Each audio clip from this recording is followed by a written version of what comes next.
Welcome to Fatafat serial reviews. Maguva O మగువా episode number 71 review. నిన్నటి ఎపిసోడ్లో చెంచలమ్మ దేవుణ్ణి నిందిస్తూ ఉంటుంది కదా, మాకు ఇంకా ఎన్ని కష్టాలు పెట్టాలనుకుంటున్నావు శివయ్య అంటూ ఆ దేవుణ్ణి ప్రశ్నిస్తుంది.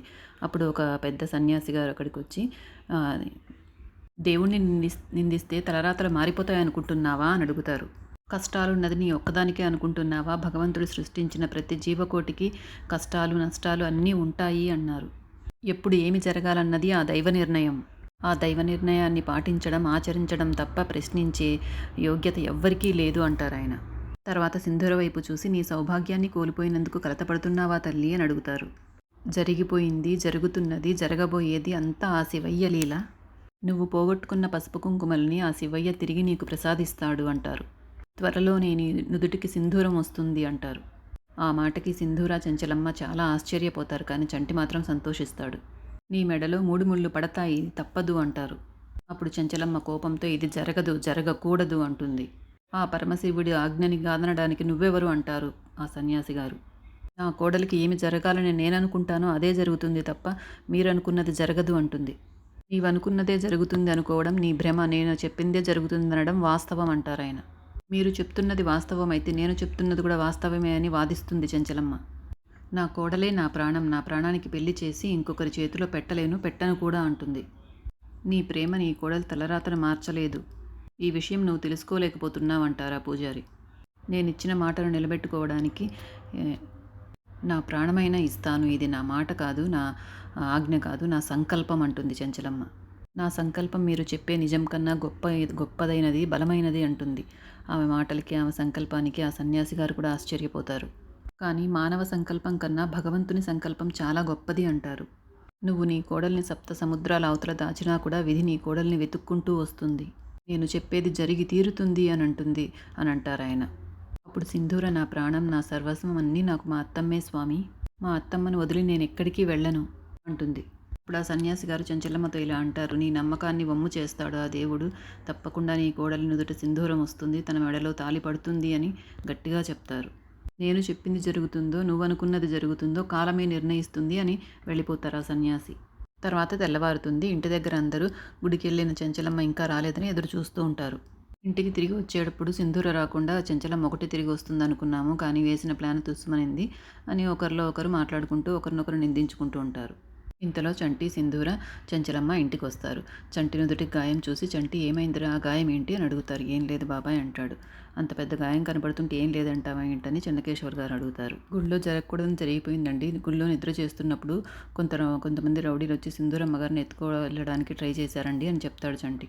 చెంచలమ్మ గారు ఆ రౌడీలందరినీ కొట్టి తరిమేసి మా ఇద్దరిని కాపాడారని జరిగిందంతా చెప్తాడు చంటి.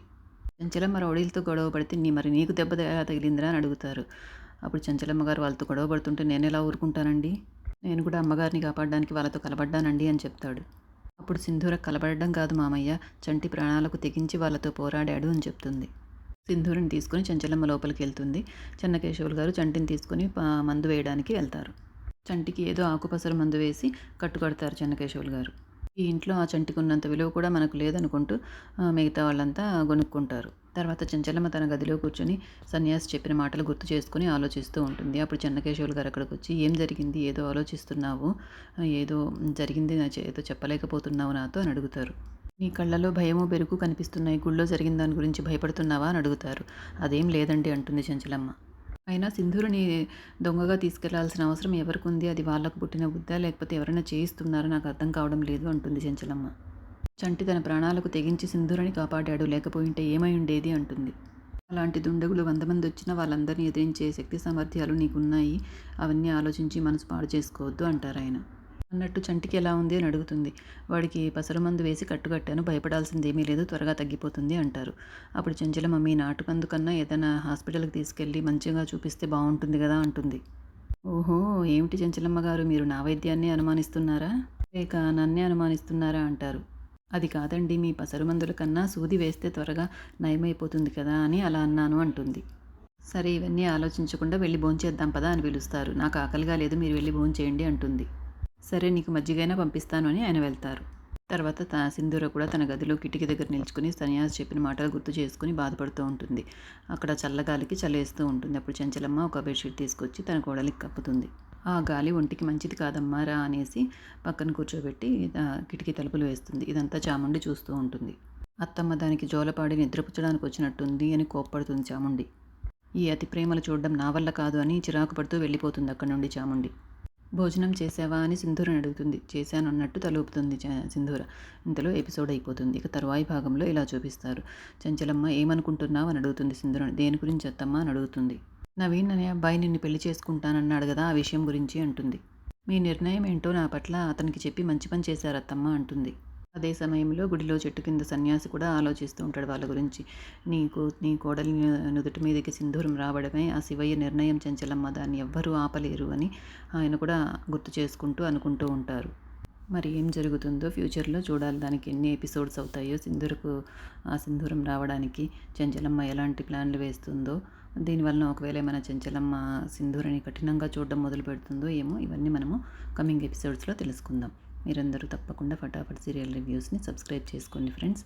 చాలా మంచి సీరియల్ ఇది. తప్పకుండా రివ్యూస్ అన్నీ తప్పకుండా చూడండి. Thank you.